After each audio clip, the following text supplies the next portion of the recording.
The 18 to 34-year-old age bracket has been like the sweet spot for a really long time for any sort of show that wants to survive, whether it's on network television or cable TV.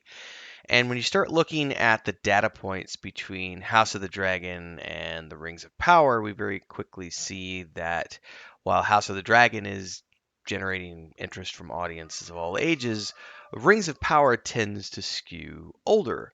Now, that might not necessarily be a bad thing in the grand scope of a show having enough audience to keep it on the air, but it does show a very telling trend, which is that young people don't really give a crap when it comes to Rings of Power. It's mostly only old people like me who tuned in because we were hoping that it was going to be this Middle Earth show that we could get behind. And ultimately, it was something that the vast majority of us just really don't care for. But that being the case, we're going to dive into some numbers today. There's a great article here over at businessinsider.com that kind of walks us through some of the numbers. We're going to take a look at that and analyze a little bit from both sides of the equation and talk a little bit about both shows and see what could be in the future for all things Rings of Power and House of the Dragon.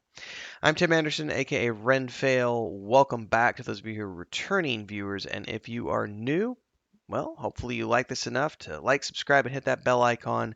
Join us for more because we do a lot of different stuff around these shows, other shows like anything Star Wars, Star Trek. We're watching Wheel of Time again. We're doing rereads of books like the Wheel of Time and a whole bunch of other stuff on this channel. So stick around for all of it. Let us just get into it. It says here, new Nielsen data suggests that Rings of Power is struggling to attract a young audience, with a third of audiences for both Rings and Power and House of the Dragons watching the other shows. Both shows have more male viewers, Nielsen said, which is different than the vast majority of streaming content. Now, that doesn't necessarily mean anything in my mind because you have to consider that they're lumping this data in with all streaming content. And when you look at all streaming content across the board, there are a lot of different shows out there, and fantasy tends to be, for whatever reason, male dominated in terms of the viewership. It's kind of like video games have always skewed towards the male audience. That's broadening over time. We're definitely getting a larger amount of female gamers, female streamers, and people like my wife, Chris, who previously wasn't really interested in fantasy stuff until we got married, and we've been together for many years now. And because I like fantasy, she has begun to like fantasy as well. She still doesn't like science fiction though, which I'm working on that one. She likes some sci-fi, but anything with aliens in it, she tunes out to. But she loves fantasy stuff and will actively seek it out now. But that part of the data doesn't surprise me that most audiences watching these shows skew towards male. The vast majority of other streaming content is dominated on the other side of the equation. Um, the comparisons between these two shows don't just stop at viewership, but this is the point of this particular article. Now, this data is a little bit old now. I think this came out, I want to say October, like mid-October. I'm about a month behind the times here getting to this piece. It's been on my list for a while, but I had emergency cat surgeries and we had crazy stuff happening, so this one got pushed to the back burner. But I'm here today, so let's get into it. The data that Nielsen released when this article came back is purely for the United States. It shows that 68% of the audience for House of the Dragon was concentrated in the 18 to 49 age group. Comparatively speaking, Rings of Power had 71% of its audience over 35 years of age. That, again, this comes back to the vast majority of people who tuned in to Rings of Power were Tolkien fans or fans of Peter Jackson's films. Peter Jackson's films came out 20 years ago at this point, you know. So you're dealing with people who might have only been, 10, 15 years old when those films came out, and now they remember those films and they're like, we will want to watch Rings of Power. And then you have people like me who read the books growing up and watched Peter Jackson's films and were very hopeful for this. People who have been playing Lord of the Rings online for many, many years and hoped that this was going to be something, that Rings of Power was going to be something we could enjoy.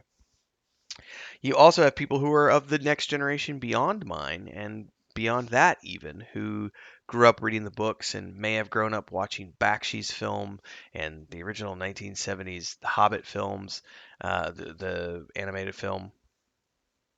So there's a lot of people over the years through multiple generations who have grown up on Tolkien who more than likely tuned into this show, to tune into Rings of Power because they were hoping that they were going to get something that was going to satisfy that itch, scratch that itch for something related to Tolkien and Middle Earth. Um, Another interesting data point here is that large swaths of each show are watching the other show. So 34% of the Rings of Power audience was also watching House of the Dragon and vice versa. I don't think that that particularly means anything specific because it just shows that we like the same things. Like, if I'm going to watch Rings of Power, I'm probably going to watch House of the Dragon.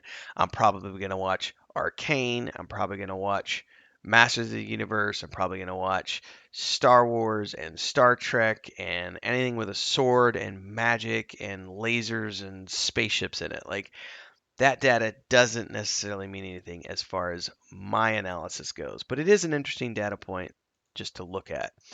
Rings of Power was watched for 988 million minutes each the week of September 12th through September 18th, slightly beating House of the Dragons, which was watched for 960 million minutes that time frame. But the streaming chart only includes House of the Dragon view on HBO Max. The show also airs on the HBO cable network, which would add an additional 210 million viewing minutes to its total, bringing it to 1.17 billion minutes more than Rings of Power. Noted that it's not a perfect comparison, however, because Nielsen's data didn't break down how much new episodes of each series accounted for its viewing minutes.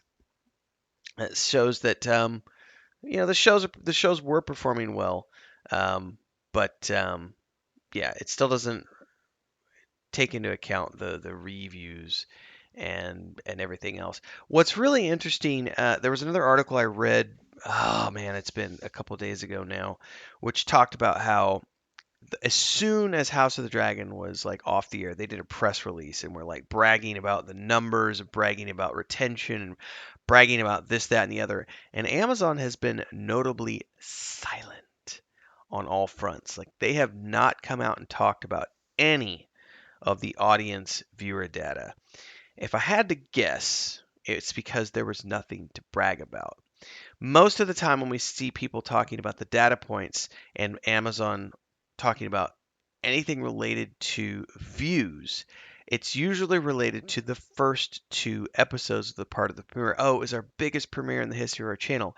Well, noted here is also the fact that they talk about how the audience reaction score for Rings of Power has been at 38% on Rotten Tomatoes since basically the show started.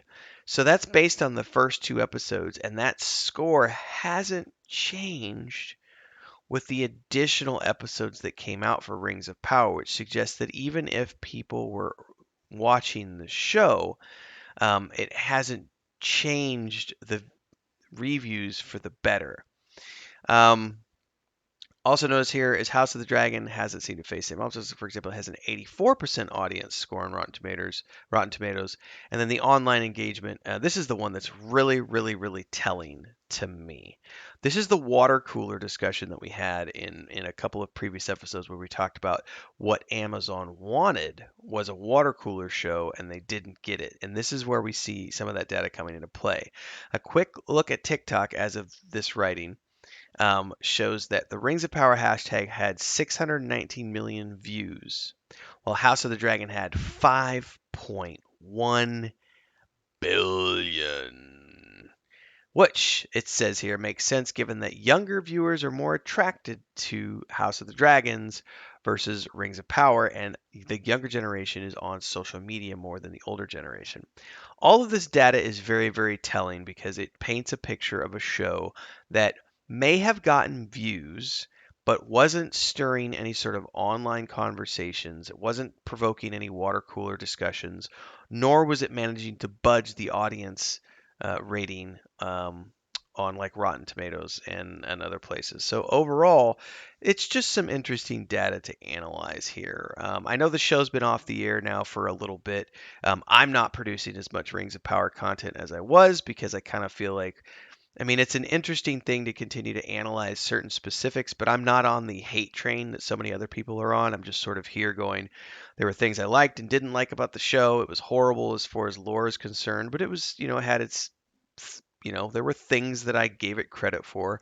Ultimately, I feel like House of the Dragon is a way better show. I'm currently still in the middle of that. I'm about to watch episode 5 even. I'm behind the times on that. Star Wars Andor is kicking ass and taking names. We've got the upcoming Willow show launching at the end of the month. I still haven't watched Star Wars Tales of the Jedi.